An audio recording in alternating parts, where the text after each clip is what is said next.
अस्सलाम वालेकुम नाजरीन, आप देख रहे हैं हमारा ऑफिशियल यूट्यूब चैनल और मैं हूं आपकी मेजबान यशफा कुरैशी। आज की अहम तरीन खबरें हैं, वो जानते हैं इमरान रियाज खान से। उनको मुख्तलिफ ऑप्शन पेश किए गए, गुज़िश्ता रात भी पेश किए गए, लेकिन इमरान खान साहब ने इस दबाव को बर्दाश्त किया। उनके अपने लोग भी उनके बाद भेजे गए, लेकिन इमरान खान साहब नहीं माने। अब डी चौक और मुजाहिरीन के बीच में आखिरी जगह पे 0 पॉइंट के आसपास की G10 का इलाका है।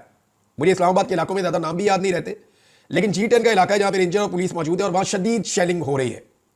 जो वहाँ से रिपोर्टर रिपोर्टिंग कर रहे हैं, उनसे मेरी बात हुई और मैंने कुछ उनसे जो विजुअल्स आए वो मैंने देखे, तो यहाँ पे शदीद शेलिंग और रबड़ की बुलेट चल रही है और पाकिस्तान तहरीक इंसाफ के कारकुन इसके बावजूद थोड़ा थोड़ा आगे बढ़ते जा रहे हैं। अब ये लोग अगर इसी रफ्तार से आगे बढ़ते रहेंगे तो ये रुकावट क्रॉस करने के बाद ये स्ट्रेट अवे जाएंगे डी चौक में। इस्लामाबाद में आइन की दफा को इस्तेमाल करते हुए फौज को तलब कर दिया गया है। 53 ब्रिगेड आपको पता है इस्लामाबाद में आती है हमेशा, तो उसको तलब किया गया। इससे पहले जब फौज तलब की गई थी तो SCO की कॉन्फ्रेंस हो रही थी, जिसे आप शंघाई ताउन तंजीम का इजलास कहते हैं। वो जब पाकिस्तान में हो रहा था, जब पहले गंडापुर आए थे लोगों को लेकर, उस वक्त तलब किया गया था। तो फौज के हवाले से कुछ लोगों ने यह कहा जी कि इस्लामाबाद को फौज के हवाले कर दिया गया है। अभी तक क्योंकि नोटिफिकेशन सामने नहीं आया, कुछ लोग ये कह रहे हैं जी फौज को रेड जोन में तैनात किया गया है या सिक्योरिटी की ड्यूटी के ऊपर लाया गया है। अभी कुछ कहा नहीं जा सकता। देखिए, अगर मुजाहिरीन को रोकने के लिए फौज को लाना होता तो मुजाहिरीन को फौज खैबर पख्तूनख्वा में ही रोक लेती। और दूसरी बात यह है कि लोगों को रोकने का मैकेनिज्म फौज के पास होता नहीं है। फौज के पास हथियार है, वो उससे मार सकते हैं, उनके पास डंडा वंडा नहीं होता, फौज के पास वाटर कैनन भी नहीं होता, फौज की आंसू गैस की शेलिंग करने की भी उनकी कैपेसिटी या उनकी ट्रेनिंग नहीं है। वो तो हथियार के साथ लड़ सकते हैं, या उनको रेस्क्यू करना आता है, सिक्योरिटी करनी आती है, या वो हथियार के साथ लड़ सकते हैं। तो वो एक प्रोफेशनल मिलिट्री है, वो इस काम के लिए नहीं है, इसलिए इससे पहले उनको कभी इस्तेमाल नहीं किया गया इस काम के लिए, रस्ते में भी नहीं किया गया। तो जहां तक मेरी अंडरस्टैंडिंग है वो ये है कि इस्लामाबाद में जो हसास इलाके हैं या इमारतें हैं या रेड जोन है, उसके तहफ़्फ़ुज़ के लिए गालिबन फौज को बुलाया गया है और वो उसका इंतजाम संभालेगी। पब्लिक के सामने फौज को मुझे नहीं लगता किया जाएगा। हालांकि ये इस हुकूमत की बड़ी ख्वाहिश हो सकती है, हुकूमत ये कोशिश कर सकती है, उनकी ये ख्वाहिश हो सकती है कि मुजाहिरीन को फौज के मद्दे मुकाबिल लाया जाए या फौज को मुजाहिरीन के मद्दे मुकाबिल लाया जाए, दोनों एक ही बात है। लेकिन ये माजी में कभी हुआ नहीं और ऐसी बेवकूफ़ी कभी किसी ने की नहीं। लेकिन इस हुकूमत से आप कोई भी तवक्को इसलिए कर सकते हैं कि इनका सारा कुछ ही दाव पे लगा हुआ है। यानी इनको इस बात का आइडिया है कि दोबारा इलेक्शन जीत कर नहीं आएंगे, कम से कम 2 टर्न्योर तक तो 1-2 टर्न्योर तक तो नहीं आ सकते, जितनी इन्होंने गंद मार दिया पाकिस्तान की आवाम के साथ। पंजाब के अंदर लोग अब इनसे नफरत कर रहे हैं, जितना इन्होंने जुल्म और जबर कर दिया है। तो PMLN का तो सारा कुछ ही दाव के ऊपर लग गया है। बुशरा बीबी ने अपने मुंह से कहा, कुछ साजिशी लोग ये कह रहे हैं और पार्टी के अंदर भी ऐसे लोग हैं कि इस्लामाबाद के बाहर धरना दे देते हैं, इस्लामाबाद से बाहर बैठ जाते हैं, इंतजार करते हैं। लेकिन बुशरा बीबी ने इस आइडिया को रद्द किया है, वो डी चौक में ही जाना चाहती है। उसका एक बड़ा सिग्निफिकेंस है। सबसे मेन चीज़ ये है कि इसको एक जिद के तौर पर बनाया गया डी चौक को। इस वक्त का जो पूरा निजाम है वो ये कह रहा है डी चौक में हम नहीं आने देंगे। इमरान खान ने जेल में बैठ के कहा कि डी चौक में हमने पहुंचना है।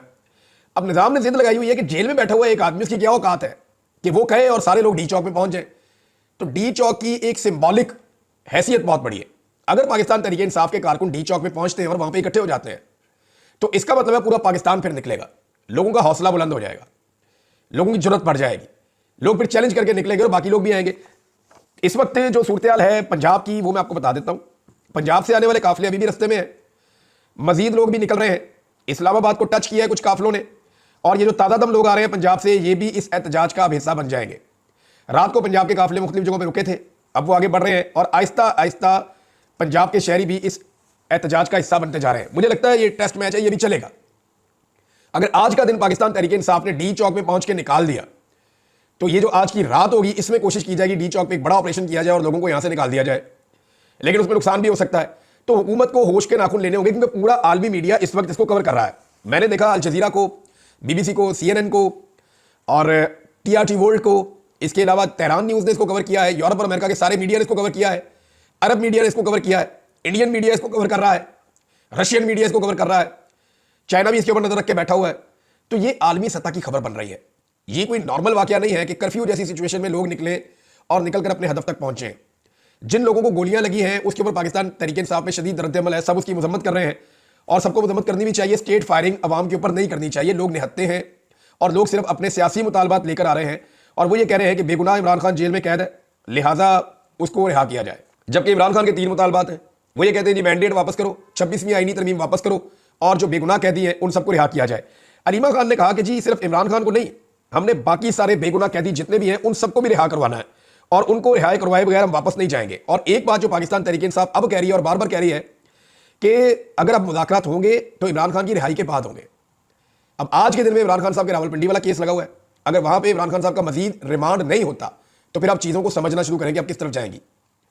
और कल जो है वो लाहौर में इमरान खान साहब की 8 केसेस में जमानत लगी हुई है। अगर वहां पे इमरान खान साहब की बेल हो जाती है तो फिर आपको आइडिया हो जाना चाहिए कि निज़ाम ये समझ गया है कि इस आदमी को मजीद अंदर रखना निज़ाम के बस की बात नहीं है। यानी अगर यह एहतजाज ना होता तो मैं आई एम 100% श्योर कि पाकिस्तान तहरीक इंसाफ इस लेवल का एहतजाज ना करती तो कभी भी यह निज़ाम इमरान खान को जेल से बाहर नहीं आने देता। वजह यह है कि इस निज़ाम को इमरान खान के जेल से बाहर आने की सूरत में एक बहुत बड़ी शिकस्त नजर आ रही है जो इनके सर्वाइवल के लिए भी मुश्किल हो सकता है। लिहाजा इमरान खान साहब के बाहर आने का यह जो रास्ता है, यह पाकिस्तान तहरीक इंसाफ की एक तरह से मजबूरी भी है। अब नाज़रीन, इस वक्त जहां शेलिंग हो रही है G10 पे, वहां सूरत हाल यह है कि थोड़ी देर पहले मीडिया ने रिपोर्ट किया कि हवा पुलिस की तरफ हो गई है और ये जितने शेल फेंकते हैं वो पाकिस्तान तहरीक इंसाफ को जितना डैमेज कर रहे हैं उतना ही पुलिस को भी कर रहे हैं, क्योंकि बहुत तेजी से शेल्स का धुआं पुलिस की तरफ आ रहा है। रिपोर्टर जो इसको रिपोर्ट कर रहे थे उनकी भी हालत खराब थी। G11 G10 ये इलाके क्रॉस होते चले जा रहे हैं। IG और जो पुलिस है वो अपने पुलिस वालों को बार बार बुला रहे हैं कि आगे आओ, आकर मुकाबला करो, लेकिन पुलिस की हिम्मत अब दम तोड़ गई है।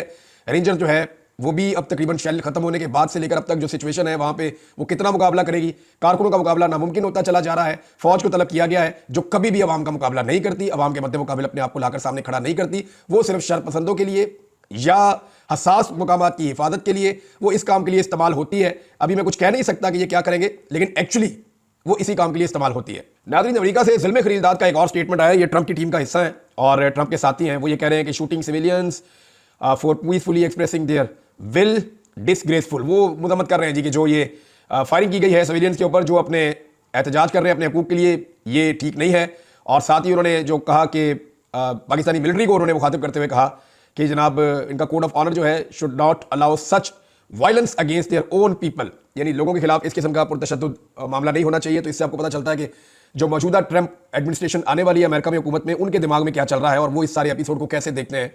अब वो इसको देख रहे हैं इस अंदाज में कि जैसे पाकिस्तान के अंदर it's not between the government and the people, वो इसको मिलिट्री एस्टेब्लिशमेंट और अवाम के बीच की कोई चीज़ समझ रहे हैं, पॉलिटिकल पार्टी के बीच की कोई चीज़ समझ रहे हैं। तो ये उनकी अंडरस्टैंडिंग इस तरफ जा रही है। अब यहाँ पाकिस्तान में कुछ बड़े अहम फैसले अब करने होंगे, वरना आने वाला वक्त बड़ा मुश्किल होता जाएगा पाकिस्तान के लिए।